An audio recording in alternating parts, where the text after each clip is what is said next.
श्री कृष्ण कहते हैं, ऐसा सच जरूर बोलो जो कड़वा लगे, लेकिन ऐसा झूठ कभी भी ना बोलो जो सच लगे।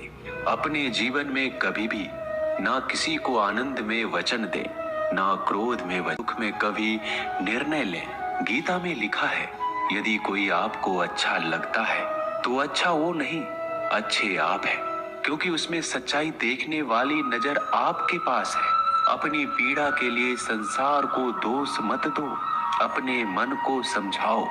तुम्हारे मन का परिवर्तन ही तुम्हारे दुखों का अंत है। सोच और नीयत अच्छी रखिए, फिर आपके कष्ट प्रभु स्वयं दूर कर देंगे। लोग अपने शरीर को सुंदर बनाने में लगे रहते हैं, पर आत्मा की सुंदरता शरीर की सुंदरता से कहीं ज्यादा महत्वपूर्ण है। शरीर तो नश्वर है, मिट्टी ही तो है और मिट्टी में ही मिल जाता है, पर आत्मा अमर है, इसलिए आत्मा की सुंदरता पर ध्यान दो। बहुत विनम्रता चाहिए रिश्तों को निभाने के लिए। छल कपट से तो सिर्फ महाभारत रची जाती है। इंसान की सोच ही उसकी सबसे बड़ी पहचान है, वरना दुनिया में एक नाम के कई इंसान हैं। उस इंसान का मंजिल से भटकना तय है जिसकी संगत में नकारात्मक लोग रहते हैं। समय एक सा नहीं रहता है, आज दुख है तो कल सुख भी आएगा, और सुख के बाद दुख भी आना स्वाभाविक है। आपको पूरे धैर्य और श्री कृष्ण पर विश्वास के साथ अपना जीवन निर्वाह करना चाहिए। ये 5 चीजें अभी से छोड़ दीजिए। दूसरों को खुश करना, दूसरों से उम्मीद करना, अपने भूतकाल में जिंदगी जीना, अपने आप को किसी से कम आंकना और ज्यादा सोचना, तभी आप सबसे बेहतर जिंदगी जी पाएंगे। आजकल किसी के गुनाहों से ज्यादा रूप, रंग और कपड़ों को देखा जाता है, पर याद रखना, एक दिन रूप, रंग और कपड़े तो धोखे दे ही जाते हैं, पर जिसमें गुण है वह हमेशा साथ निभाएंगे। जो व्यक्ति किसी के चेहरे पर हंसी और जीवन में खुश लाने की क्षमता रखता है, ईश्वर उसके चेहरे पर कभी हंसी और जीवन में खुशी कम नहीं होने देते। जब धन कमाते हैं तो घर में चीजें आती हैं, लेकिन जब किसी का आशीर्वाद कमाते हैं तो धन के साथ खुशी, सेहत और प्यार भी आता है।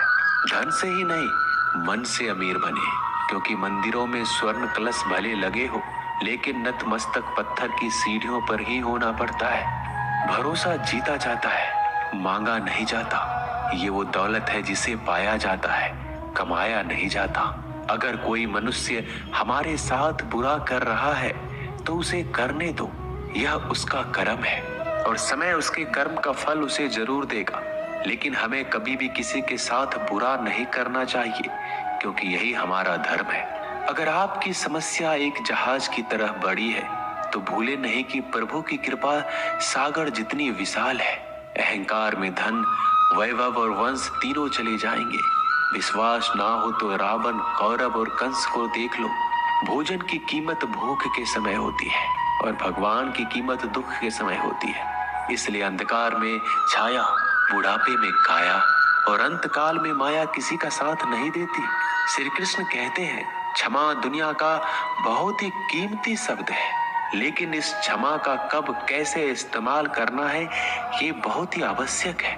पहला, अगर आपसे कोई अपराध हो जाए तो तुरंत क्षमा मांगना चाहिए। नहीं मांगेंगे तो इसमें आपकी ही हानि है, क्योंकि क्षमा ना मांगने से मन के अंदर अहंकार जागता है और अहंकार तो हमारी हानि ही करता है। दूसरा, अगर कोई अपराध करे तो आपसे क्षमा भी ना मांगे तो उसे क्षमा मत करिए, क्योंकि क्षमा अत्यंत अनमोल है और बिन मांगे किसी को क्षमा देना आवश्यक नहीं।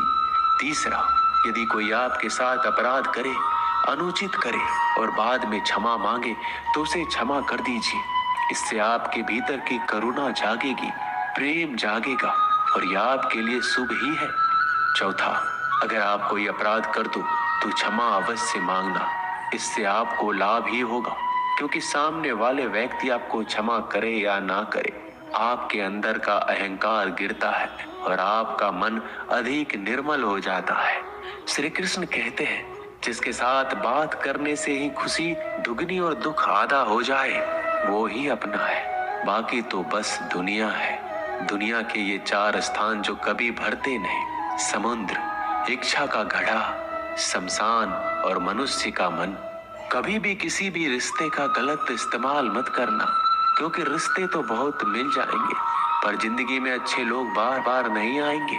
बिना कुंडली मिलाए आजीवन चलने वाला एक अद्भुत संबंध केवल मित्रता है। यदि हमारी नीयत अच्छी और मकसद सही है तो किसी ना किसी रूप में ऊपर वाला भी हमारी मदद करता है। जब हम प्रार्थना करते हैं तो ईश्वर हमारे कहने से ज्यादा सुनता है। जितना हम पूछते हैं उससे ज्यादा जवाब देता है। जितना हम कल्पना करते हैं उससे ज्यादा अपने समय में और अपने तरीके से देता है। समय का चक्र बहुत तेज चलता है, इसलिए ना तो बल का अहंकार करें ना ही अपने धन का। जीवन में वाणी को संयम ही रखना अनिवार्य है, क्योंकि वाणी से दिए हुए घाव कभी भरे नहीं जा सकते। जीवन में कभी मौका मिले तो किसी के लिए सारथी बनना, स्वार्थी नहीं। किसी के जीवन में भी होता है। यदि एक गुणहीन व्यक्ति गुणवानों के संगत में बैठे तो उसे भी गुणवान समझ लिया जाता है और सम्मान का पात्र समझा जाता है। यदि एक गुणवान व्यक्ति गुणहीन व्यक्ति की संगत में बैठता है तो उसे तिरस्कार मिलता है। इसलिए अपने जीवन में संगति सोच समझकर सावधानी से बनाएं। जो मेहनत करने के बाद भी सपने पूरे नहीं होते तो रास्ते बदलिए, सिद्धांत नहीं, क्योंकि पेड़ भी हमेशा पत्ते बदलता है, जड़ नहीं। गीता में साफ शब्दों में लिखा है, निराश मत होना, कमजोर तेरा वक्त है तू नहीं। जीवन में कितना भी बुरा समय आए लेकिन हमेशा परिवार के साथ रहें, क्योंकि सुख आएगा तो बढ़ेगा और दुख आएगा तो बटेगा। जब इच्छा की पूर्ति हो जाती है तो वो लोभ को जन्म देती है।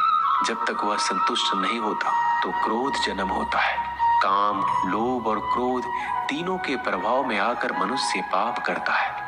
बोलना तो सभी जानते हैं, लेकिन कब और क्या बोलना है ये बहुत कम लोग जानते हैं। जो केवल अपना भला चाहता है वह दुर्योधन है। जो अपनों का भला चाहता है वह युधिष्ठिर है। जो सबका भला चाहता है वह श्री कृष्ण है। इस दुनिया में कोई भी ऐसा व्यक्ति नहीं है जिसके पास समस्याएं ना हो, और ऐसा कोई समस्या नहीं है जिसका कोई समाधान ना हो। कुदरत ने दो ही रास्ते दे रखे हैं, देकर जाओ या तो छोड़ कर जाओ। अपने साथ ले जाने की कोई व्यवस्था नहीं है, लेकिन फिर भी मनुष्य समझता ही नहीं है। याद रखना, भगवान से कभी उम्मीद छोड़ना नहीं और दुनिया वालों से कभी उम्मीद रखना नहीं। उस प्रेम पर विश्वास मत करो जिसमें भगवान श्री कृष्ण भी हार गए। उस मित्रता पर गर्व करो जिसमें गरीब सुदामा भी जीत गए।